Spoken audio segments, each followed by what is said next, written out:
하나님은 사랑이시죠. 요한일서 4장 16절에 보면 하나님이 우리를 사랑하시는 사랑을 우리가 알고 믿었노니 하나님은 사랑이시라. 우리 문제는 하나님의 사랑보다는 축복을 좋아하는 것 같아요.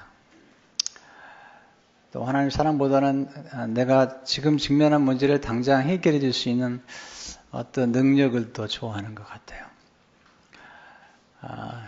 그리고 제일 좋아하는 건 돈 같아요.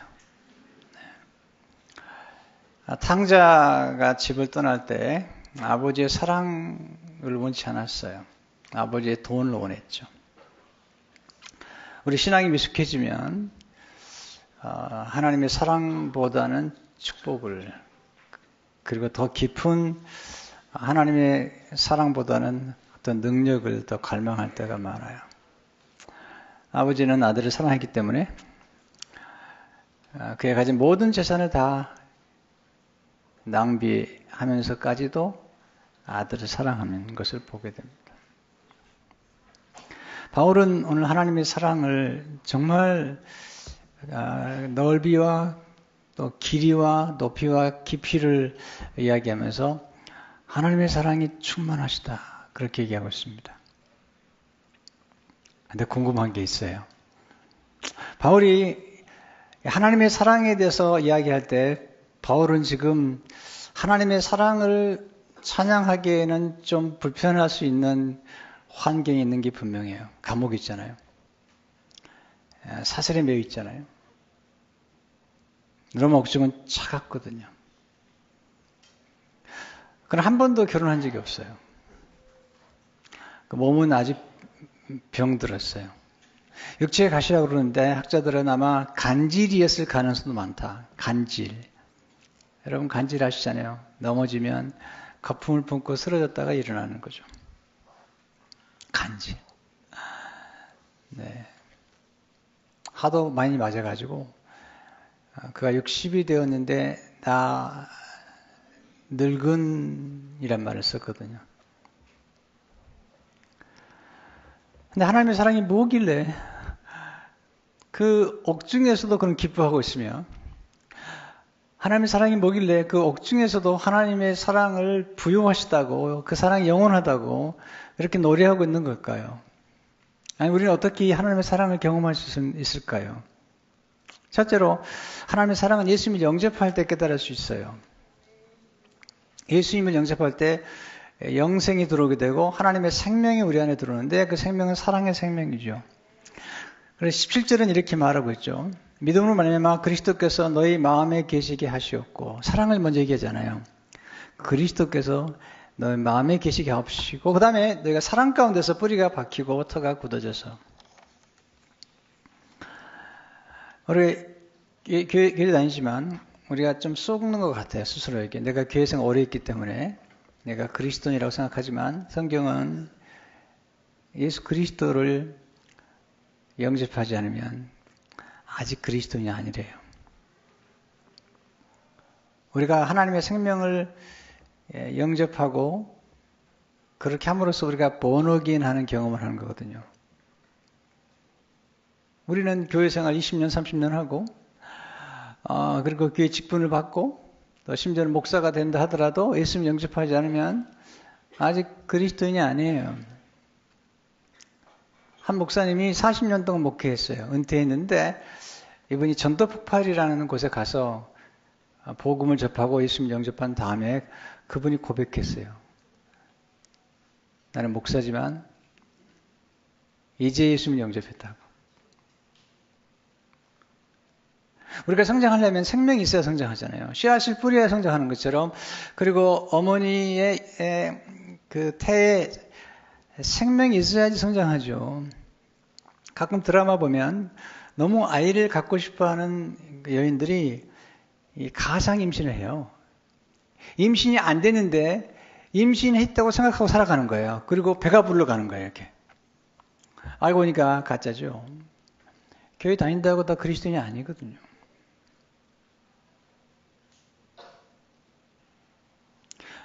여러분, 예수님 생명을 받는다는 것은 유전자를 받는 거예요. 예수님의 생명 유전자는 사랑의 유전자잖아요.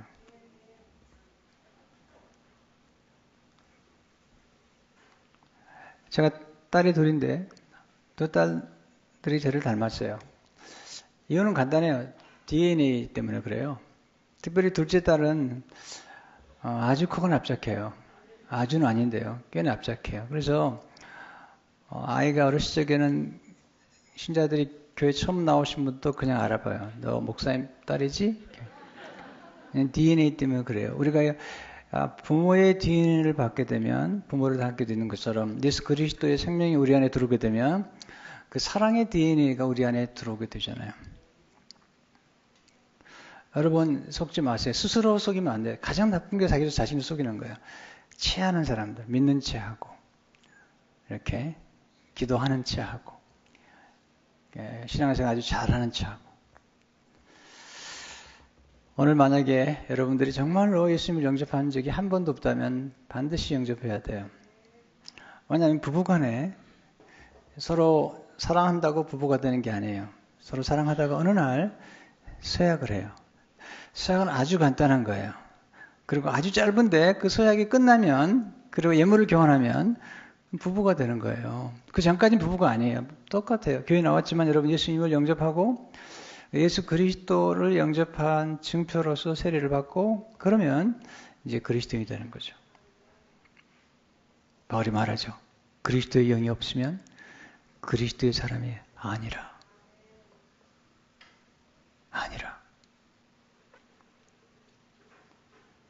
가끔 좀 점검하려고 예수님 영접했냐고 그러면 신경질을 부려요. 내가 교회 생활 몇 년 했는데 그게 중요한 게 아니라니까요. 아직 신경질 부리면 안 되는 거예요. 아직 거기서.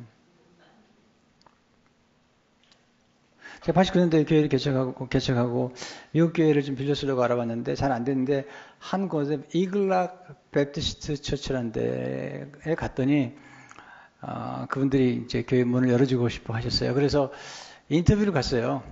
목사가 인터뷰를 하는데 거기 있는 교단 관계자가 저를 만나서 제일 먼저 물어봤던 게 뭔지 아세요? 당신은 예수님을 영접하셨습니까? 당신의 구주로. 네, 그랬더니요. 더 이상 묻지 않았어요. 그리고 교회 열쇠를 줬어요. 목사냐고도 묻지 않았어요. 물론 내가 목사인지 알죠. 하나 물어본 거죠. 예수님을 당신의 개인의 구주로 영접했습니까?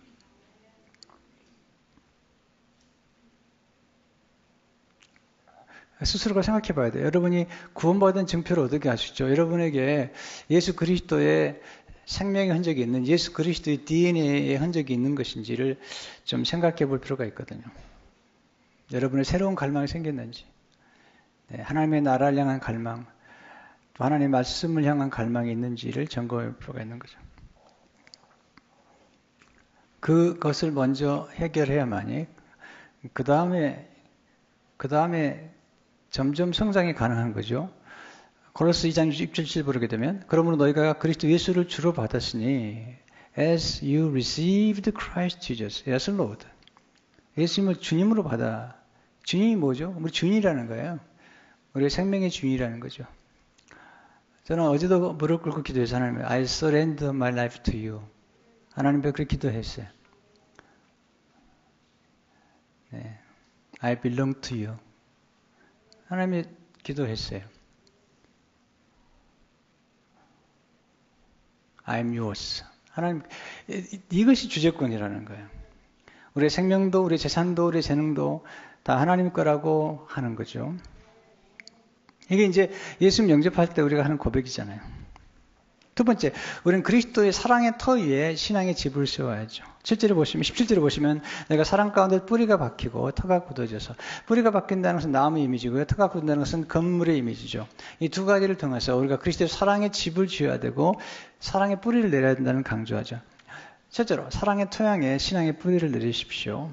나무는 어디에 심기였느냐가 굉장히 중요한 것 같아요. 아무리 좋은 나무도 척박한 땅에 심겨지면 성장하지 않아요. 그래서 예수님께서도 사람의 마음 들게 할 때 돌밭, 길가밭, 옥토 이렇게 얘기하잖아요. 좋은 땅에 심겼다 할지라도 깊이 뿌리를 내려야 되죠. 뿌리 깊은 나무는 흔들리지 않아요. 영비어천가에 나오는 얘기죠. 뿌리의 깊이와 넓이가 나무의 높이와 넓이를 결정하는 거예요. 뿌리의 역할은 지탱하는 것과 저장과 공급을 얘기하기 때문에 뿌리가 굉장히 중요하죠. 뿌리가 깊을 때 가뭄이 와도 생수를 깊은 땅에서 끌어올릴 수가 있고요. 그리고 뿌리가 깊을 때 폭풍과 와도 뽑히질 않아요. 그리고 토양이 중요하죠. 땅이 굉장히 중요해요. 땅이. 가끔 우리 장로님 가운데 집에서 이렇게 텃밭을 잘 가꾸는 분이 계세요. 그래서 가끔 이제 갖다 주세요. 이렇게 상추도 갖다 주시고 갖다 주시는데 내가 거기서 물어보거든요. 왜 이렇게 풍성하냐고, 왜 이렇게 많이 잘 되냐 그러면 가르쳐 주세요. 땅을 1년에 한 번씩 뒤집으라는 거예요. 그리고 거기다가 비료, 좋은 땅을 갖다 부으라는 거예요. 부식토라고 그래요. 부식토는 비료를 주고 그러면 잘 자란다는 거죠. 흙이 좋을 때, 또 흙 속에 보면 뭐 옛날에는 지렁이도 살잖아요. 흙이 좋아서 사는 거예요. 흙이 생명을 공급하거든요.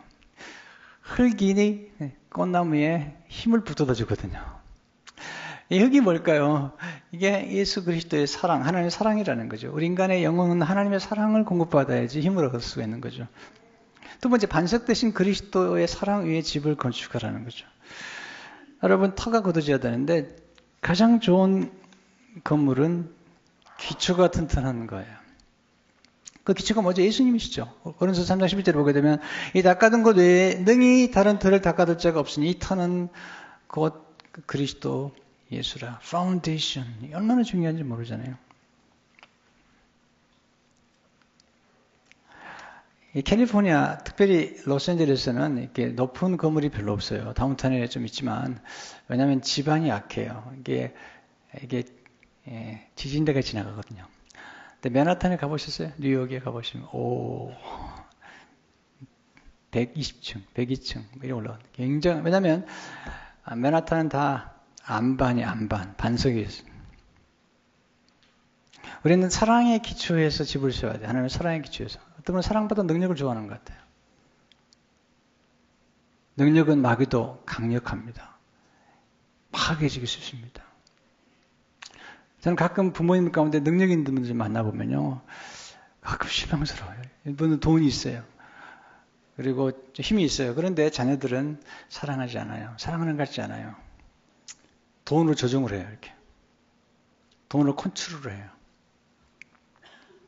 굉장히 이모션을 해요. 부모가 미숙해요. 그래서 충동적이에요. 기분 좋으면 주고 기분 나쁘면 안 줘요. 이런 식이죠. 근데 진짜 훌륭한 부모님은 돈이 없어도 굉장히 안정감 있게 자녀를 양육하는 걸 봐요.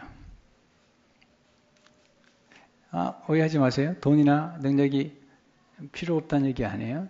돈도 잘만 쓰면 사람을 살 수도 있고 사람에게 교육할 수 있는 기회를 줄 수도 있죠. 그런데 정말 중요한 건 뭐냐면 사랑이라는 사실을 강조하고 싶은 거예요.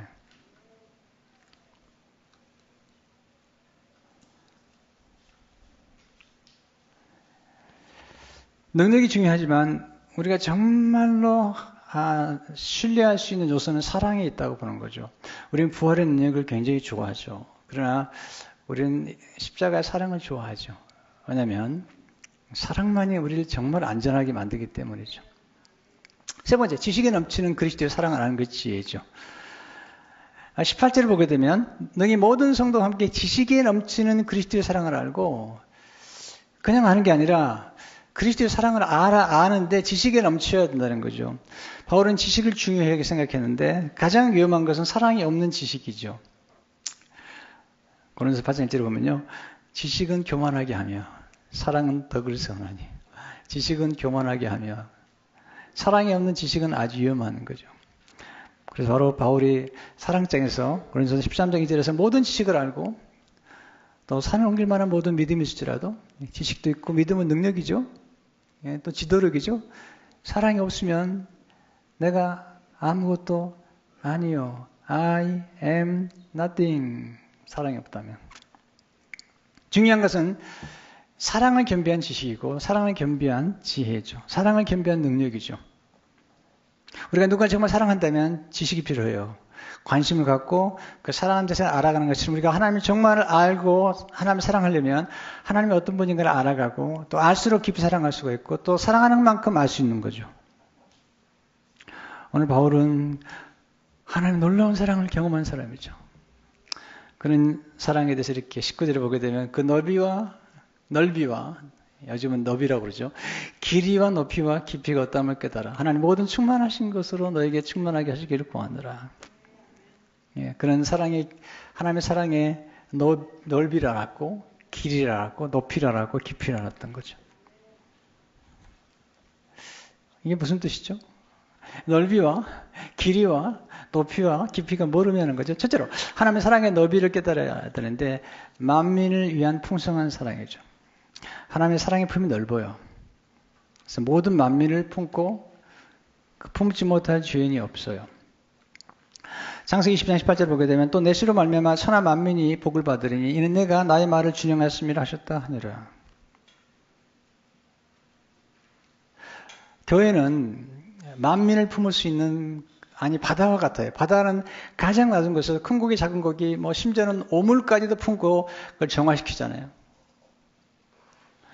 이민 목회를 하면서 가장 불편하게 생각하는 것 중에 하나가 뭐냐면 이민교회가 가지고 있는 고질적인 병폐예요. 50명밖에 안 모여도 그냥 창립 멤버가 그냥 세두를 부리는 거예요. 그리고 새로운 사람들은 못 들어오게 하는 거예요. 아주 텃세를 부리는 거예요. 건강한 게 아닙니다. 절대로 건강이 아닙니다. 정말 좋은 교회는요, 오래된 신자는 뿌리처럼 자기를 감추고 교회를 지탱시키고 에너지를 공급하고 격려하고 새로운 분들이 오면 새싹처럼 푸릇푸릇한 새싹처럼 아름다운 꽃처럼 풍성한 열매를 맺도록 도와주는 거예요. 저희 교회는 비교적 건강한 교회 같아요. 완벽하지 않지만 비교적 건강한 교회 같아요. 새로 오신 분들도 와서 적응을 하고 또 장로님도 되시고 이렇게 리더십도 올라가는 거 보니까 꽤 건강한 느낌을 갖는데 교회는 그런 곳이에요. 누구나 와야 되고 언제나 올 수 있어야 돼요. 가끔 이렇게 동부에 집회를 초청받으면 가끔 그런 얘기를 들어요. 목사님 저희 교회는 교수가 몇 명이고 의사들이 많고 그럴 때 굉장히 불편해요. 제가 교수님이나 의사 선생님을 존경하긴 하지만 그렇다고 교회는 세리와 창기와 소외된 자와 병든 자와 모든 사람이 다 올 수 있잖아요. 가난한 자도 부유한 자도 다 들어올 수 있어야 되는데 그 특정 전문의들이 모였다고 저는 그러면 이런 생각이 들어요. 그건 교회가 아니다. 그건 섹트다. 컬트 같다는 생각이 들죠. 그리고 밖에 나가서 대단한 사람이라면 교회는 섬겨야죠. 밖에서 대단하다면 교회에서 진짜 섬겨야지 진짜 대단한 사람이지. 예수 말씀하시는 내가 높고자 하느냐? 그럼 섬기라는 거예요. 한 부대가 굉장히 붕이 있었어요. 알고 보니까 사단장이 포스터인데 주일날이 오면 주보를 나눠주는 거예요. 포스터인데 사병들에게 격려를 하는 거예요. 이렇게. 여기서 업사이드 다운이 이루어지면서 놀라운 일이 벌어지는 거예요. 하나님의 사랑은 품이 넓어요. 박노해라는 시인이 그렇게 얘기했죠. 나쁜 사람은 누구인가? 나쁜 사람이다. 자기밖에 모르고 자기 가족밖에 모르고 심지어는 어떤 교회는 자기 교회밖에 몰라. 아주 이기적인 교회. 역겨운 교회들이에요. 난 우리 교회가 그렇게 될까 봐 걱정해요.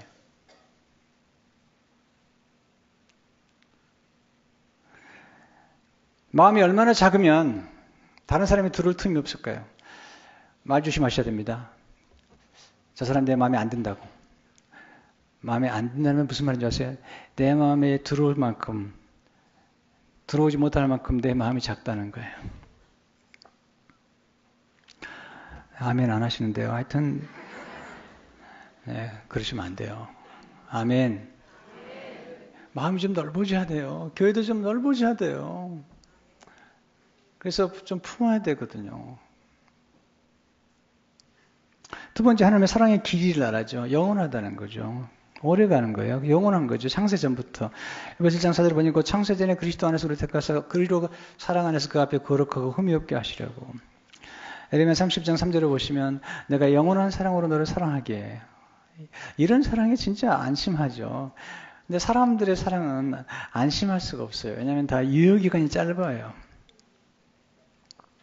요즘 결혼 생활의 유효기간 더 짧은 것 같아요. 뭐 3년?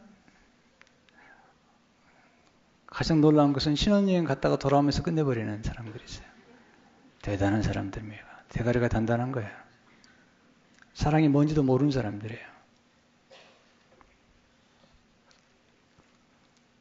예수님은 제자를 사랑하시 끝까지 사랑하시잖아요. 요한복음 13절을 보게 되면 6월 7일 전에 예수께서 자기가 세상을 떠나 아버지께로 돌아가실 때가 이런 줄 아시고 세상에 있는 자기 사람도 사랑하실 때 끝까지 사랑하십니다. 사도 바울이 경험했던 하나님의 사랑은 오래 참으셨다는 거예요. 디모데서 1장 10절을 보게 되면 그러나 내가 긍휼을 입은 까닭은 예수 그리스도께서 내게 먼저 일체의 오를 전념하실 보이사 후에 주를 믿어 영생하는 자들에게 본이 되게 하려 하심이라. 오래 참으셨다. 그래서 사도 바울이 사랑장에서 사랑의 알파와 오메가를 얘기할 때 그런 13장 4절 7절을 이렇게 하죠. 사랑은 오래 참고 모든 것을 견디느니라. 앤 보스캠프라고 하는 작가가 있는데 캐나다에 살고 있는 작가인데 남편이 농부예요. 파머예요. 물론 큰 농사를 지는 것 같아요. 근데 이분 글이 너무 잘 써요. 이분은 사랑이라는 무엇이냐, 또 견딘다는 게 무엇이냐, 이것은 지붕이라는 거예요. 지붕. 제가 읽어드릴게요. 사랑은 모든 것을 견디지 않나? 견디다의 헬라 원어는 스테고인데 직역하면 초가지붕이라는 뜻이다. 사랑은 지붕이다. 제가 주류할 때마다 지붕을 굉장히 강조하거든요. 사랑은 모든 것을 견딘다. 비바람을 견디는 지붕처럼, 몰아치는 태풍의 무게와 혹독한 열기를 견디는 지붕처럼 사랑은 견딘다. 물을 쏟아낸 버킷이 머리 위에서 태풍의 충격을 흡수할 지붕이 되는 것처럼 당신 타인의 짐을 짊어지기 위해 자신을 빈 것으로 내어줄 수 있다. 참사랑은 지붕이다. 참사랑은 당신을 은희처로 만든다. 참사랑은 당신을 안전한 장소로 만든다. 참사랑은 당신을 안전하게 만든다. 모든 것이 다 사라져도 사랑은 영원해요. 어느새 13장 8절에 보면 사랑은 언제까지나 떨어지지 아니하되, 사랑은 실패하지 않아요. 사람이 실패하죠. Love never fails라고 말했어요. prevails. 애언도 패하고 방언도 그치고 지식도 패하리라. 세 번째, 하나님의 사랑의 높이를 깨달으셔요. 이건 거룩한 사랑이에요. 사랑은 고상, 하나님의 사랑은 고상이에요. 마귀는 더러워요. 저급해요. 음란해요. 근데 하나님의 사랑은 차원 높아요. 가끔 우리는요, 저급해야만 쾌락이 있는 줄 알아요. 착각입니다. 진짜로 하나님이 예비하신 사랑은요, 정말로 기쁨과 감격이 넘치는 사랑이죠. 여러분, 부부가 하나 되는 사랑이 얼마나 중요한데요.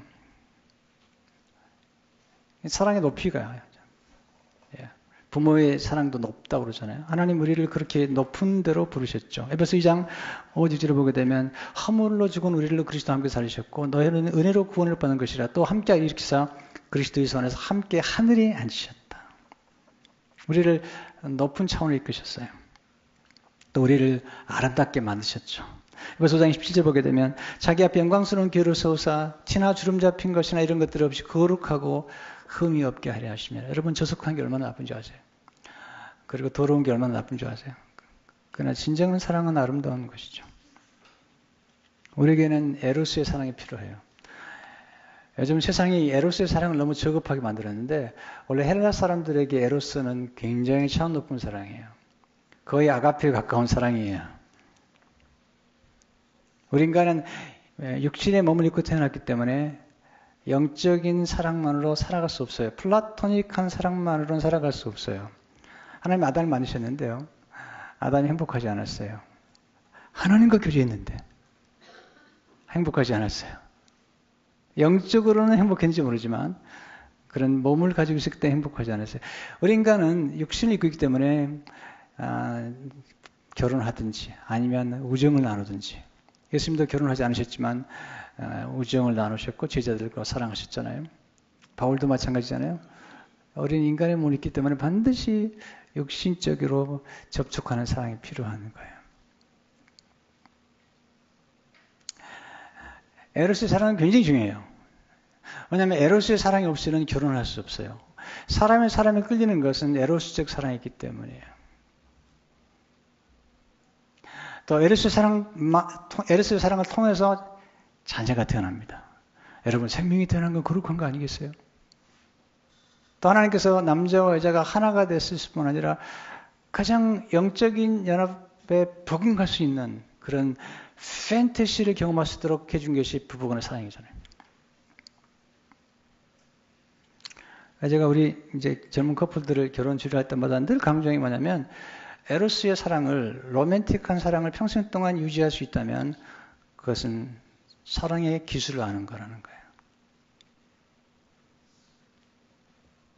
가끔 교회에 있는 사람들이요, 이 에로스의 사랑이나 또는 부부간의 이런 관계의 사랑을 아주 폄하하거나 또는 더럽게 생각하는 게 있는데 그건 잘못된 거예요. 그러면 하나님을 더럽게 만드는 거야. 남자와 여자를 만드시고 부부간에 사랑하도록 만드신 것은 하나님의 디자인이에요. 그런 에로스의 사랑을 통해서 생명이 태어나게 만드는 거죠. 그러니까 가정이란 바운더리 안에서 부부가 하나가 되는 이런 경험들은 굉장히 중요한 거예요. 가끔 기도 보면요, 기도 많이 하는 여자분들이 계세요. 막 거품 품고 기도하는데 남편과의 이런 결혼 생활을 안 하려고 그래요. 더럽다고 그래요. 그건 신앙이 잘못된 거예요. 잘못 배운 거예요. 철저하게 잘못 배운 거예요.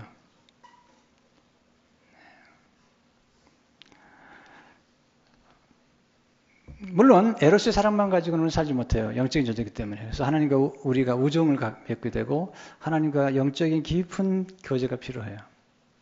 왜냐하면 육신적으로 채울 수 없는 깊은 사랑이 또 있기 때문이죠. 이걸 아가페 사랑이라고 얘기하기도 하고 우정의 사랑이라고도 얘기를 하죠.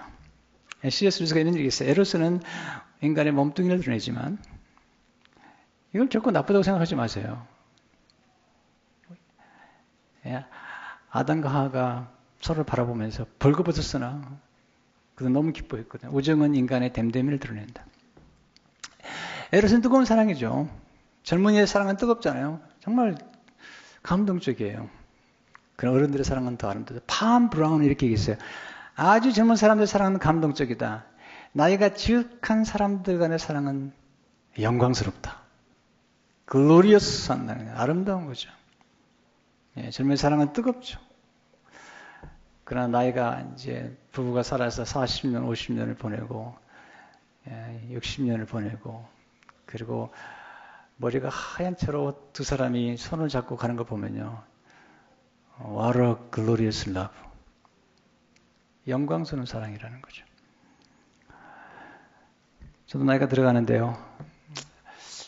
젊은이들 보면요. 굉장히 에너지가 넘치는 것 같아요.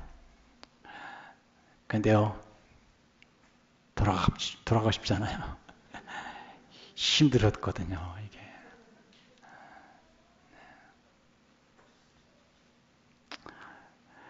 좋은 것 같아요. 나이가 들어가는 게 조금은. 약간 저도 처철이 들어가지고 요즘은 꽤 괜찮은 것 같아요. 옛날에 몰랐거든요. 몰랐기 때문에 무조건 에로스를 정죄하고 좀 그랬는데 지금은 이게 하나님의 전체를 보게 알게 된 거죠. 네 번째, 하나님의 사랑의 깊이를 깨닫는 게 중요하죠. 깊이가 뭐죠? 희생이죠. 자신을 내어주는 사랑이죠. 깊은 사랑은 희생하는 사랑이죠. 에베소서 25절에 보면 남편들 안에 사랑하기를 그리스도께서 교회를 사랑하시고 그 교회를 위해 자신을 주신같이 하라. 남편들이 제일 좋아하는 성경이에요. 에베소 5장 25절 전이에요. 아내들이요. 남편에게 순종하기를 교회가 그리스도에게 하라. 근데 이 말씀을 잊어서는 안 돼요. 남편들아 그리스도께서 교회를 위해 자신을 내어주신 같이 자기 몸을 내어주라는 거죠. 사랑한다는 건 빼앗는 게 아니에요. 빼앗고 집착하는 건 사랑이 아니에요. 또 심지어는 조정하고 학대하고 함부로 대하는 건 사랑이 아닙니다. 사랑하는 건 아끼는 거예요. 저희 교회 문화 중 하나는 존중이에요. 부부 관계에서도 반드시 지켜야 할 거 뭐냐면 무례행하면 안 돼요. 무례함이 엄청난 결과를 가져오는 거예요. 여러분 부모가 자녀를 정말 사랑한다면 함부로 대하면 안 되잖아요. 말도 함부로 하면 안 되잖아요. 어떻게 말 함부로 해요? 부부간에 정말 사랑한다면, 상대를 사랑한다면 말 함부로 할 수 없죠. 욕해, 어떻게 욕을 해요? 그리고 사랑한다고요? 안 된 거예요. 그것은 예수 그리스도의 생명이 들어와 있는 사람들에게 그건 말이 안 되는 거죠. 우리는 하나님의 자녀예요. 우리는 왕의 자녀라고요. 왕비요, 그리고 왕자요, 그리고 공주인데 어떻게 공주한테 욕을 해요? 그릇도 아끼면 조심하는데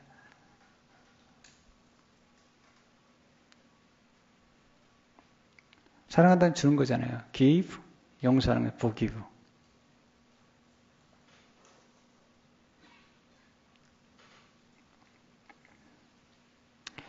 깊은 사랑은 감정을 조절하는 초월한 사랑이죠. 오해하지 마세요. 감정이 필요 없다는 얘기입니다. 여러분, 사랑의 감정은 우리를 충만하게 만드는 거예요. 여러분, 사랑해 보세요. 정말 충만해지는 거예요. 그러나 사랑은 감정보다 더 중요한 게 의지죠. 근데 결혼생 해보시면 제일 힘든 게 뭐냐면 곤태예요. 곤태. 곤태가 뭐죠? 사랑에 충만한 감정이 빠져나간 거예요. 그래서요, 진짜 사랑의 아트는 뭐냐면 로맨틱한 사랑을 유지하는 거예요. 이 사랑의 감정을 계속 유지하는 건 굉장히 중요해요. 많은 사람들이 이 사랑이 뭔지를 잘 모를 뿐만 아니라 그리고 사랑의 전체를 못 보죠. 사랑은 이 자연에서 배우는 거예요. 썰물은요, 쫙 빠지나요. 사랑의 감정이 싹 빠질 때가 있어요. 그러나 기억해 주세요. 곧 민물이 돌아옵니다. 근데 많은 사람들이 관계에서 이렇게 썰물이 빠지듯이 빠져나갈 때 그때 거기서 끝내버려요. 아직 끝내면 안 돼요. 왜냐하면 기다리면 밀물이 오는 거예요. 밀물이 올 때 그걸 잘 저장하세요. 그리고 썰물이 올 때 그때 쓰시라고요. 그래야지 사랑이 유지가 되는 거예요. 로맨틱한 사랑이 유지가 돼야 돼요. 감정이라는 게 굉장히 중요하거든요.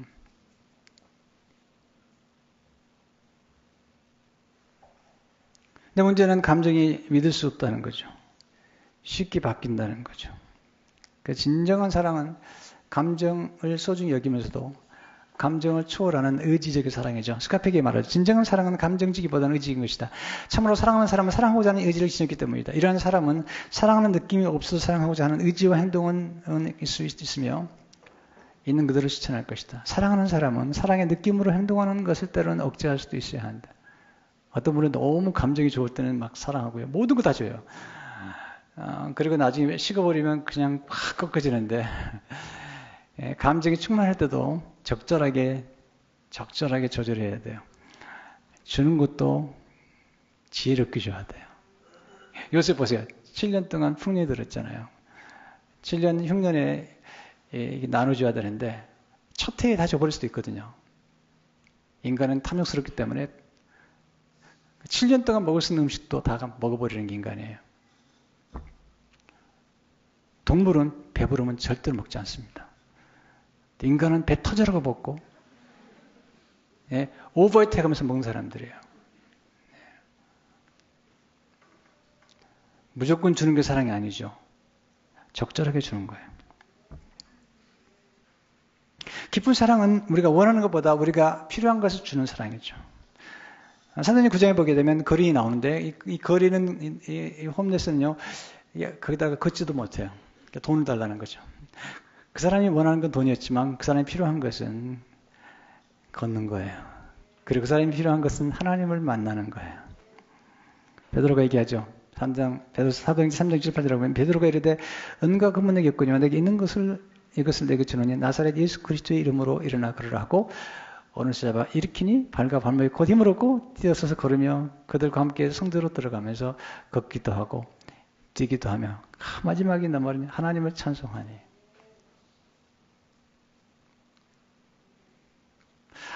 물론 은과 금도 필요했지만 그가 하나님 만나면서 그 인생은 바뀌거든요. 깊은 사랑은 거절을 통해 더 좋은 것을 주시는 거예요. 네, 이게 진짜 깊은 사랑이에요. 하나님이 바울의 기도를 거절하시거든요. 육체의 가시가 있었기 때문에 하나님 이것 좀 거둬달라고 그랬더니 No. 내가 계시가 크므로 내가 교만할까 봐 여러분, 인간이 가장 무서운 게 교만이거든요. 교만하면 눈이 어두워져요. 인간은 자기를 못 보는 거예요. 하나님과 깊은 관계 속에서 또한 연약하지 않으면 착각하게 돼 있어요. 어떤 목사님이 그렇게 얘기를 하는데 맞더라고요. 우리 인간은요, 우리 스스로 볼 수 없게 돼 있어요. 네. 여러분 눈으로 여러분 뒤통수를 봐요? 여러분 지금 저를 보시지, 여러분 눈으로 여러분 스스로 볼 수 있나요? 옛날에 거울이 있었지만 거울도 옛날에 힘이 있거든요. 아담 때는 거울이 없었어요. 아담이 하와를 보고 감탄했던 건 뭐냐면 아담이 자기가 자기를 볼 수 없었던 거예요. 아담이 하와를 보는 순간 저기 나구나. 네, 약간 다르긴 하지만 저기 나구나. 뼈 중에 뼈, 살 중에 살이구나. 네. 사람이 스스로를 볼 수 없는 거예요. 다른 사람이 우리를 보고 말해주는 거예요. 우리가 다른 사람을 보면서 우리 모습을 좀 감지하는 거잖아요.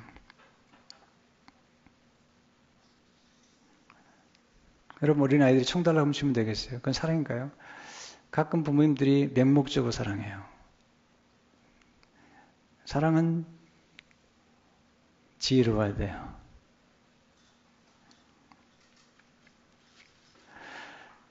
깊은 사랑은 기도응답을 지체하심으로 성숙케 하는 사랑이죠. 나사로가 아팠거든요. 사랑했거든요. 예수님 소식 듣고도 이틀 동안 지체하시잖아요. 왜 그렇죠? 왜 우리가 기도하면 바로 응답하지 않으시죠? 어떨 때는 응답 바로 할 때도 있지만 어떨 때는 응답을 미루시거든요. 왜? 나사로를 예수님이 사랑하셨는데 그의 병을 고쳐주시는 게 나사로를 향한 뜻이 아니라 하나님의 뜻은 죽은 나사로를 살리는 거예요. 여러분, 아픈 나사로를 고치는 게 쉬워요? 죽은 나사로를 일으키는 게 쉬워요? 둘 다 어려운 거예요. 그렇지만 죽은 나사로를 살림으로써 하나님 영광을 드리는 거예요. 요셉, 하나님 사랑하시는데 13년 동안 고통을 받는 거예요. 감옥에 가고, 다윗도 마찬가지잖아요. 근데 거기서 사람이 성숙해져요. 무르익어요. 사람 품을 수 있는 품이 생겨요. 요셉이. 다윗도 마찬가지죠. 환난당하냐 빚진 자들을 다 품게 하는 거죠. 제가 정말 궁금했던 게 하나 있어요. 89년도인데. 그 로고스교를 막 시작했는데 그때 침체에 빠졌어요. 번아웃 됐어요. 완전 스트레스 아웃 됐어요. 번아웃. 공황장애에다가 두려움과 제일 괴로운 게 뭐냐면 하나님이 안 믿어지는 거예요. 아니 목사인데 강단에서 하나님 살아계신다고 그러는데 내 감정은 너무 해버린 거죠. 그래서 입으로는 하나님 살아계시다고 그러지만 내 마음은 안 느껴지는 거예요. 이건 고문입니다. 고문이에요. 고문. 목사로서. 네. 살아계신 하나님을 전하면서도 마음은 살아계시지 않다고요. 궁금했습니다. 하나님 그동안 그렇게 기도응답 많이 하셨는데 내가 예수 믿고 나서 수많은 기도응답 하셨는데 왜 하나님 이토록 나를 힘들게 하십니까? 근데 하나님이요 하루아침에 고치지 않았어요. 1년, 2년, 3년, 4년은 5년, 6년 정도 가서 서서히 고치시는 거예요. 그래서 근육을 키웠어요. 어떤 어려움도 이길 수 있는 근육을 키우시는 거예요. 그 근육 때문에 이전에 성교동 교회에서 그 어려움을 당했지만 그래도 버텼어요. 지금도 그 근육 때문에 제 아내가 아프고 교회를 건축하고 참 쉽지 않지만 그 근육이 나로 하여금 이게 버티는 힘을 준 거거든요.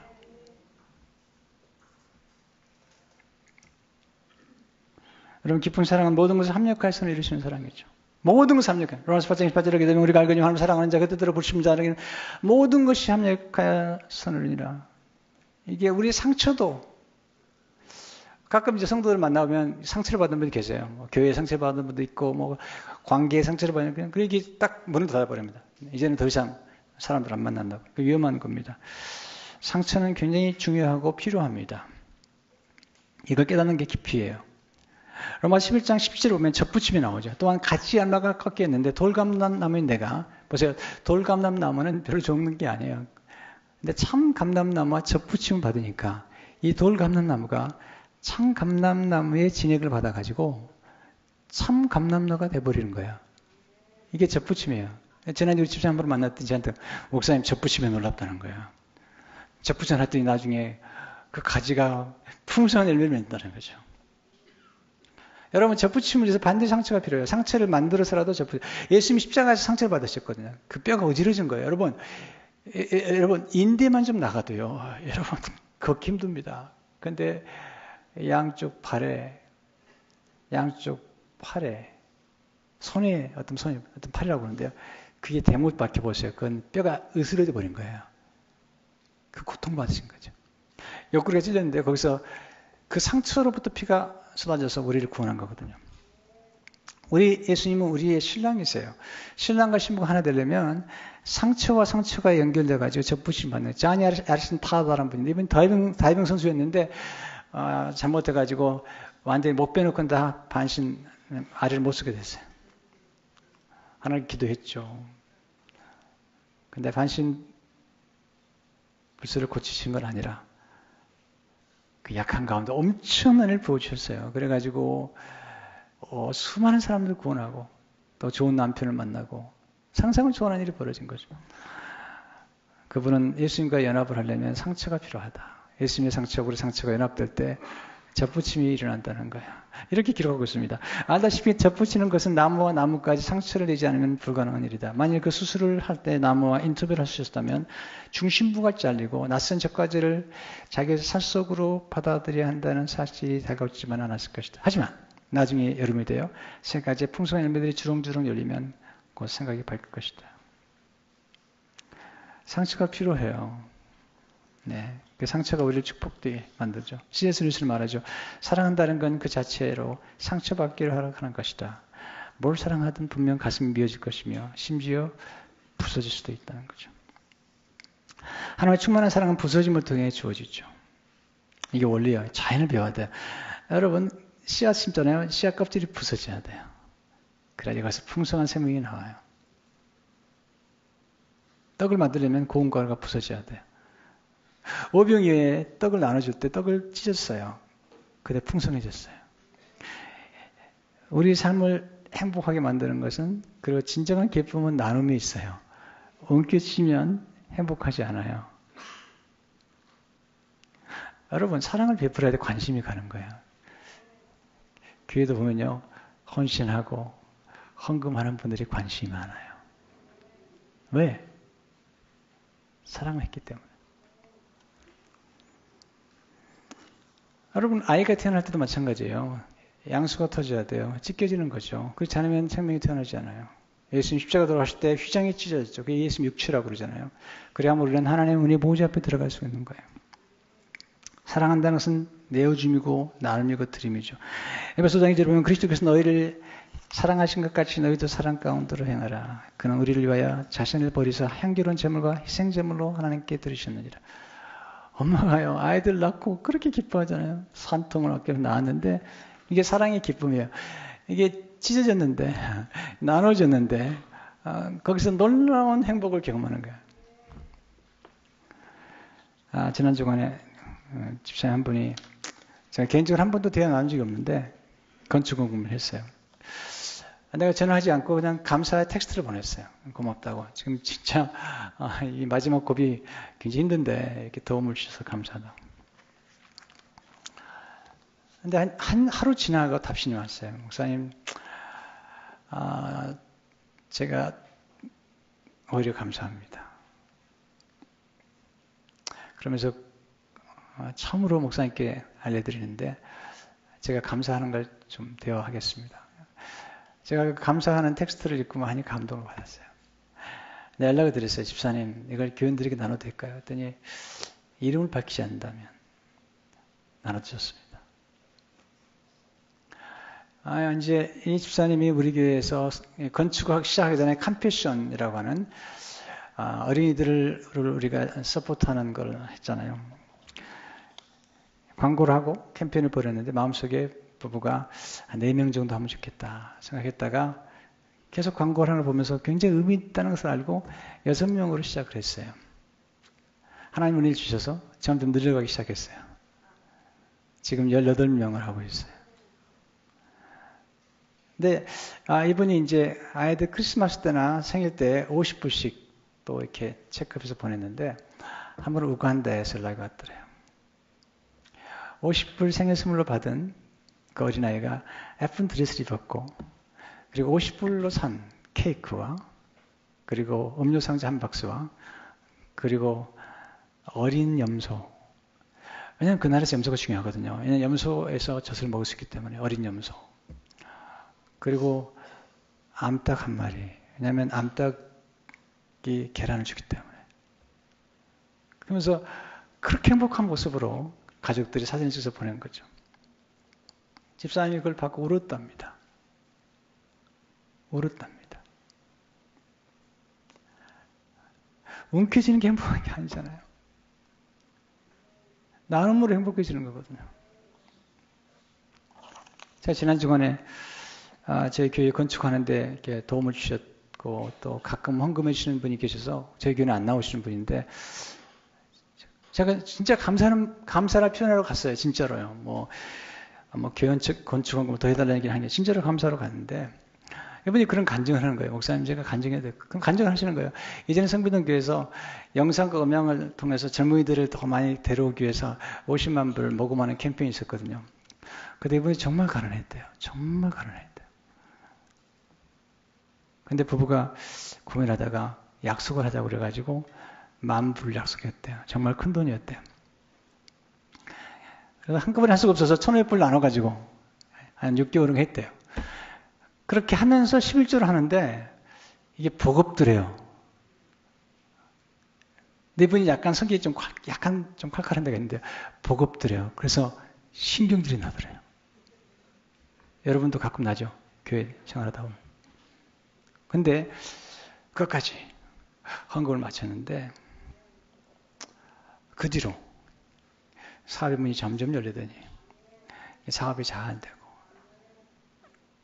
제가 방문했더니 그 웨어하우스에서 사업을 하는데 한 3만 스퀘어피트 정도 되더라고요.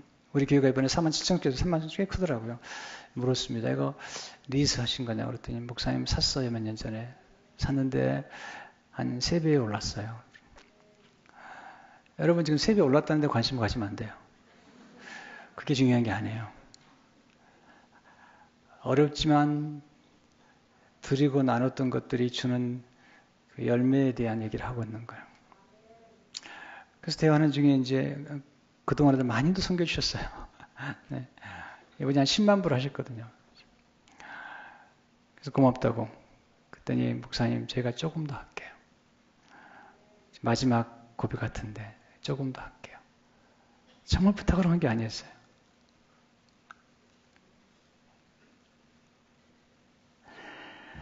여러분, 사랑이 뭐죠?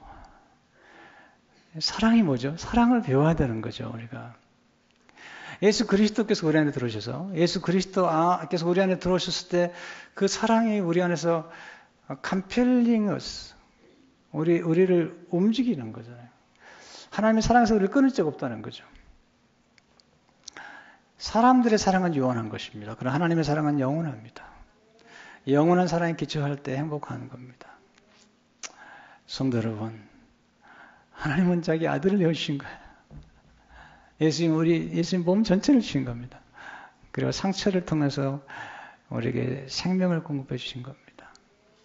이게 하나님의 사랑의 넓이와 길이와 그리고 높이와 그리고 깊이죠. 예수 믿는다고 하나님께서 우리에게 사랑을 빼앗아가지 않았어요. 기쁨을 빼앗아가지 않았어요. 정말이에요. 성도 여러분, 절대로 그런 분이 아니세요. 가정이라는 바운더리 안에서, 우정이라는 바운더리 안에서 얼마든지 행복을 누리도록 만들게 하셨고, 그리고 나누고 베풀면서 우리가 누릴 수 있는 많은 행복들을 주신 것이죠. 저는 우리 교회에서 가장 중요하게 여기는 게 하나가 존중이에요.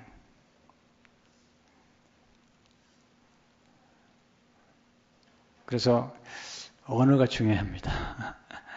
네, 서로 아끼면 좋겠습니다. 어떤 분은 말을 너무 함부로 해요. 그렇지 않으면 좋겠습니다. 무리함으로 지불해야 될 대가가 너무 큽니다. 네, 정중하셔야 됩니다.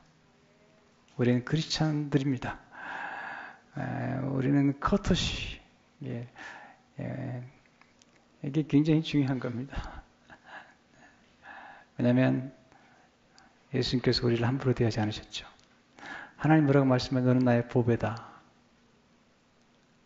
You are my treasure. 내 아들의 희생을 만큼 너는 사랑스러운 존재다. You are beloved. You are blessed. 여러분이 하나님 그렇게 사랑하시는 겁니다. 기도하겠습니다.